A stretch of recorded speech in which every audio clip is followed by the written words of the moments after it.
With moments of false hope, as it proved, particularly in the first over of the day when Joe Root had Yashasvi Jaiswal, the opener, who tormented them in the last hour of the first day. Corden bowled just 4 runs better than his overnight 76. He went for 80. Root was outstanding all day, but every one of the Indian batsmen got in and hurt them to a greater or lesser extent. Shubman Gill made a patient 23. KL Rahul was outstanding for his 86 off 123. Shreyas Iyer made 35, and wicketkeeper Shrikar Bharat 41. Interestingly, 5 of the 7 wickets to fall were caught on the boundary. Not how England's 3-man spin attack would have been setting out to take their wickets. Ravindra Jadeja finished the day 81 not out, along with fellow left-arm spinner and all-rounder Akshar Patel on 35. So a massive day of dominant cricket for India. 421 for 7, 175 runs ahead. Darren Gough, it's a long road back for England. You could say that, Manners. It is indeed. India have been everything we thought they would be. England won the toss, got the advantage on day one, but didn't get as many runs as they should have. But India have really cashed in. Many people thought he's going to be a lot closer, but India, to get to this stage now where they're 421 for 7, a lead of 175, every batter really in the Indian side getting in, except for Ashwin, who was run out, by the way. And in that, if you want to be critical of India, you could say they could easily be 500 for 5 or something, because some of the dismissals, the short balls caught out at deep wicket and stuff like that, is giving England half a chance still. But with that lead of 175, realistically, it's game over, isn't it? Realistically, yes. Looking at on the positive side, England's boundary catching was good. Stephen Harmison? Yeah, we're clutching at straws now, aren't we, Manners? Yeah, definitely clutching at straws. They look good as well in their new kit, but look, I think we're trying to, being facetious. Look, England, I think we knew, like Goughy said, we knew India were going to be this formidable at home. And I think if we were really honest, we knew that our spin bowlers weren't going to be anywhere near to the level that India's spin bowlers are. And I think the level of consistency, England, for the want to try, and I thought the effort in the field was admirable. It was excellent. I thought the energy levels were brilliant, but I thought the skill sets weren't up to that level. And I think that's the beauty about when you come to India. A lot of people, and there will be people out there who will tweet, who will send messages in. We should have picked Liam Dawson. We should have picked Joe Bloggs. We should have picked Will Jacks. We should have picked. They're not making any difference out here against this team. No chance whatsoever. I'm not saying this is the best spin unit that we could possibly have picked, but I think we've got to put it in reality and put it into perspective. I think when we came out here, our best spin option would probably be Joe Root over 5 test matches. Proved again that today.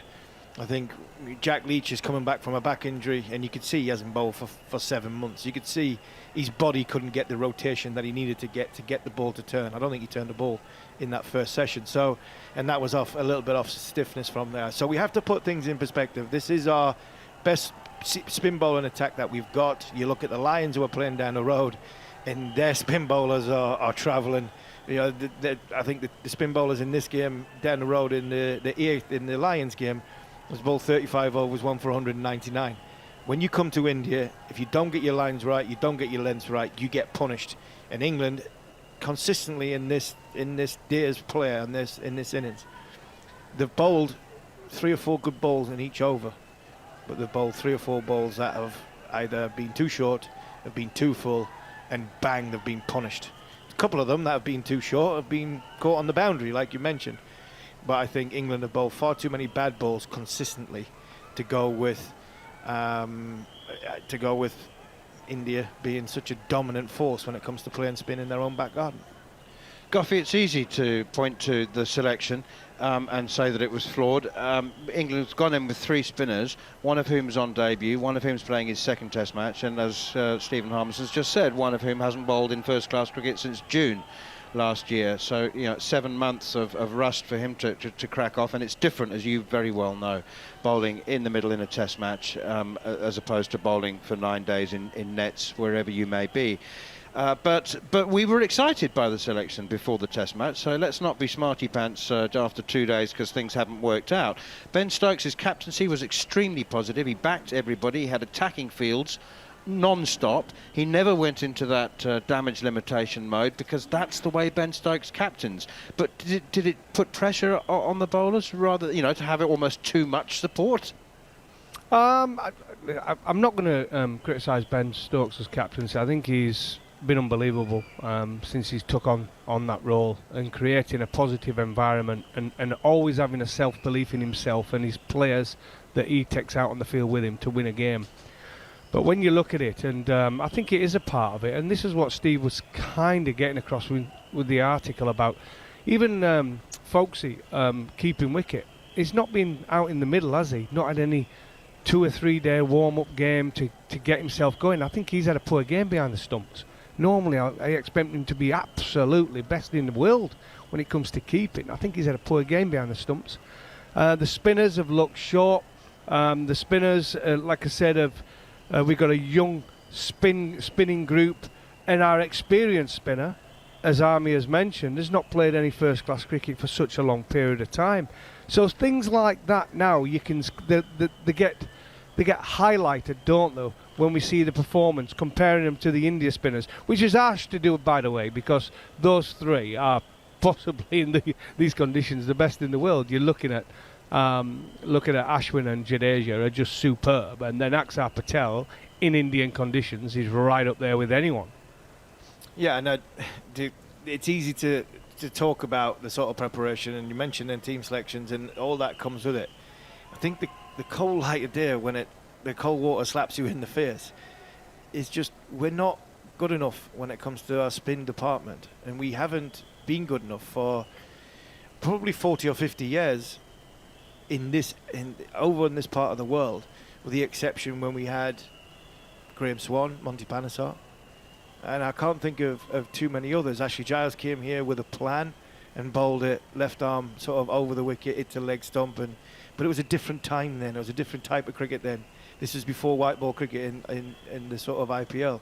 These guys now, anything sort of off length, off line, they don't try and milk it. They just try and work it out the ground. And that's quite evident today, that when Rian Ahmed dropped it short, it went for 6. When Tom Hartley dropped it short, it went for 6. And in days gone by, they just went for 1. We've never really come over here, apart from Swan and Panesar, with a group of spinners that we think, right, we're going to challenge. I was excited. You're right, Manners. We were excited about the team selection, but because it was a little bit left field. It was a bit new. It was a little bit naivety that, well, hopefully the sort of innocence the energy might get us through, and hopefully their energy will come. But I think a lot of us didn't want to say it at the time, but we knew the skill sets were not going to be anywhere near the skill sets of the Indian bowlers. And is it going to be enough for our batters to stay in the game? Because a lot of pressure is now on our batters over these 5 test matches to stay in the game, to give our bowlers a chance. And unfortunately, where we go from here, I'm not so sure, because as much as I spoke to a player this morning, a senior player this morning, talked about the resilience of that dressing room, and it is resilient. It's got character. It showed many, many times. It came out this morning with character, and it's all well and good saying it, but unfortunately, the human element of Hartley on debut, Rian Ahmed with 1 test match, that human element still has to go out there and try and perform. And I feel sorry for them in a way. I really do feel for them in a way, because this is a ridiculous goldfish bowl and a tough place to come and tour. But unfortunately, you are playing for England, you are 1 to 11, you are representing your country, but just it's unfortunate that their skill sets aren't good enough at this moment in time. Goughy, England chose the 1 fast bowler, or the 1 seamer, Mark Wood, and every time the ball landed when he bowled it, it bounced like a punctured tennis ball. A couple of his short balls were bouncing 5 yards in front of Ben Folkes. And so he was completely emasculated and ineffective by the pitch. Was he the right choice? I think he's a world-class performer. He's got pace, and I get why they've gone for it. If you look at our attacks over the years when they've gone to India, they might have struggled, the fast bowlers. So we're trying to be forward-thinking, trying to get bowlers who are quick through the air, can bowl good Yorkers. But you're leaving out a guy who's got nearly 700 Test wickets. I think that's always going to be a question mark. But I thought Woody actually got better and better as the innings went on. Yes, he hasn't got a wicket yet, but it looked like his speed was up. The only thing he probably needs to develop, if he wants to keep improving, is probably a cutter. That's the only thing we've not seen from him. And when you watch Bumrah ball in that first day, even when the ball was reversing, he still had those cutters as well, which were gripping in the dry surface, and that's a big delivery to have. Robinson bowls good cutters, Jimmy Anderson bowls good cutters, so they are options going forward. But I get the selection of Wood. I totally do, because of his pace and quick through the air, and the thought the pitch would be pretty flat and the spinners would be playing the most dominant role. Yeah, the Mark Wood one, I think he got better and better because he pitched it up. That was the thing. The short ball road and going. I get that in England and in Australia and the places where the ball's going to bounce. But actually running up and bowling at the top of the stumps on these surfaces, I think will be as much a handful as bowling bounces in England, just because you're looking at the unpredictability of the surface, the unpredictability of the ball, and hopefully you might get one to keep low, and he brings all dismissals into play. I think I got poo-pooed and laughed at 2 days out when I said England would play three seamers. The reason I said England to play three seamers is because that's their best options in this surface. The skill sets that come, throwing a ball and drying it up, is Jimmy Anderson and Ollie Robinson was going to be more of a dot ball, and Ben doesn't like this dot ball. He wants to take wickets, and I fully back that, and I fully understand that. But the reason why I said three seamers, because I probably knew 2-3 days out that these spin bowlers bowl on this surface against this quality opposition, we might end up with this outcome. And I think with the seam bowlers, more experience, more nous about them, I'm not saying India wouldn't have been 421 for 7. They probably would have been in the same commanding position. But I think Ben might have had a little bit more control of how he was going about setting fields and trying managing situations.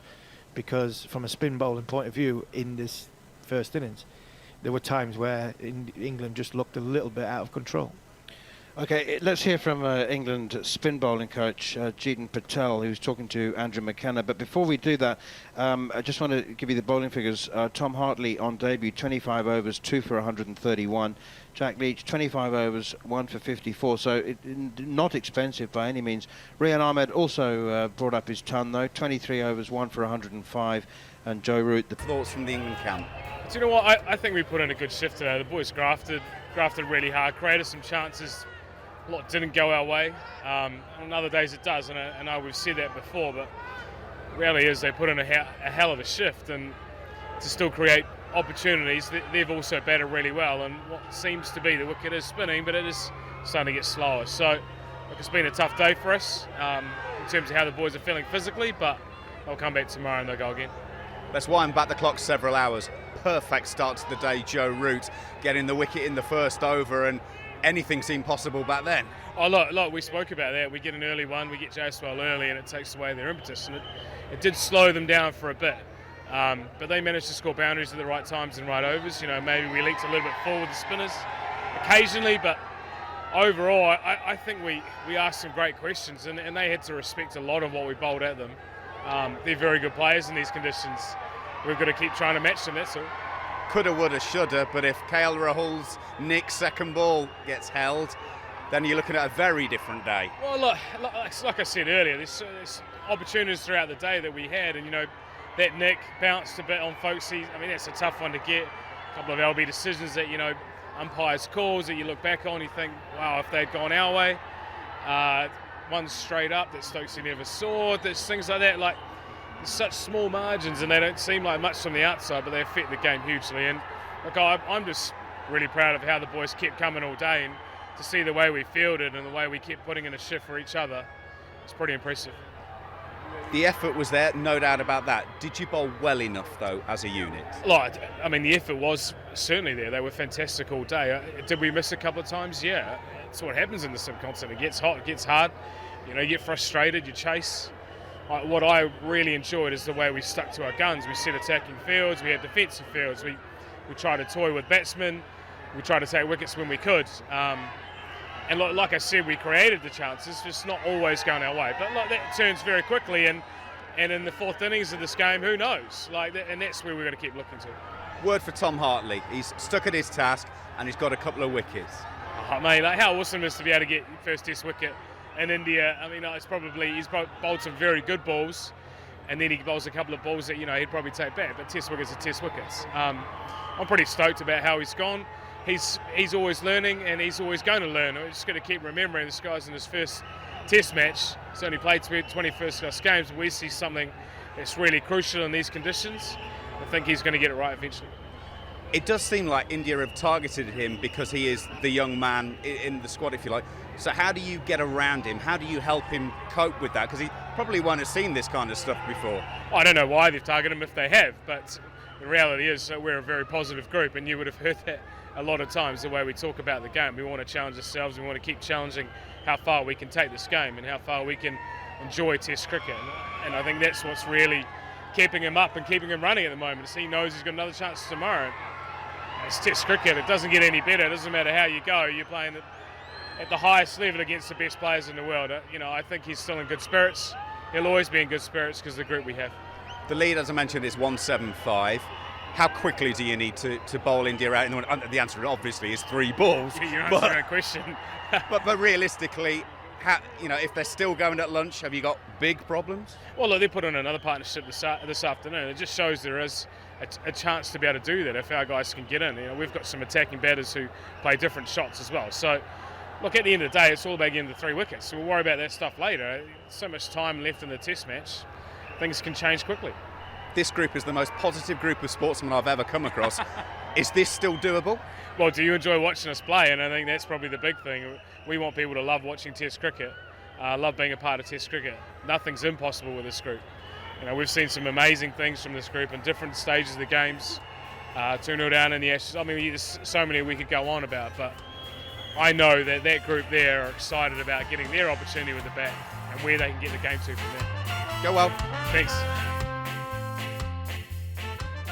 Darren Gough, if I was an England spinner who had just gone for 100, I would want Jeetan Patel as my coach.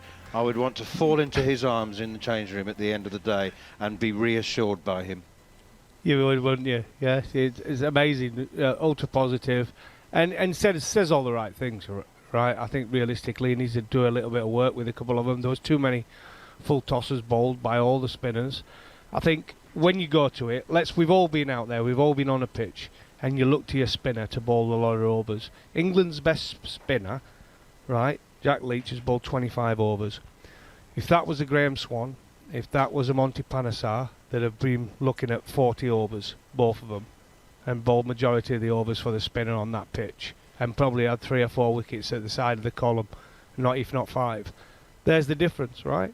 Your main spinner he's only gone for 54, but he's only bowled 25 overs, the same as Root and Ahmed and Hartley. He should have been bowling double what the rest have bowled. And the point that Gough makes comes back to what we talked about before the series, and that the volume of bowling over here, the volume of bowling that Jack Leach has had was glaringly obvious, because today, at times in that last session, he could hardly move. He literally could hardly move. He went off twice to get some physio. Looked as though he's got a stiff back. He wasn't getting through the rotation of his bowling. Said he had a bad knee that he got an impact on yesterday, but he was clutching his hamstring. He looked in the field, and when he was bowling, he hadn't bowled for quite a long time, body-wise. Look, Jeetan Patel, he's a great guy and somebody who is ultra-positive, and he is good for these bowlers. We've just got to put it into perspective. Jack Leach hasn't bowled for a long, long time. We've got one test between the other 2 spin bowlers. This is going to happen. The great, even the good and the great who have bowled spin around the world, who have got over 300, 400, 500 test wickets, have come to India on their first tour and struggled. And you talked about Monty Panesar the other week. You know, he came here twice before he really sort of cracked it when he came. So I think that's the learning curve that this group is going to have. And unfortunately, it's going to hurt. The learning is going to hurt over the course of these next 5 games. For the simple fact is, this is the best we've got. This is what we've got. And this is what we're going to have to go with. And hopefully, the question that Maka asked to Jeetan about Tom Hartley and to Jeetan Patel about Tom Hartley is where Tom Hartley goes from here. Hopefully he learns and he gets positive and he gets better going into Visakhapatnam, going into Ranchi, going into Rajkot, because there's nowhere to hide. These are our best 3 that are going to try and take us forward. I've deliberately left the final word on this podcast to Chetan Narula because he amused me a lot in the last half an hour when he had a raised eyebrow and a curled lip at the fact that 5 Indian batsmen were caught on the boundary. He seemed to miss the fact that they were had England and the Test match by the throat, leading by 175. They were 421 for 7. Chetan, pretty good day actually for India. What can I say? I'm a hard man to please. Look, very, very good day for India. When you look at the scorecard, it's not going to tell you that they played careless shots to get out. It's going to tell you that there's 400 runs on the board. It's going to tell you that they kept England for an entire day in the field, with their lead spinner, like Hami said, with their lead spinner having issues with his fitness. So this is only day 2 of a 25-day test series. So from their vantage point, it's looking like a very, very long journey, and India will be very happy with what they have accomplished today. Tomorrow,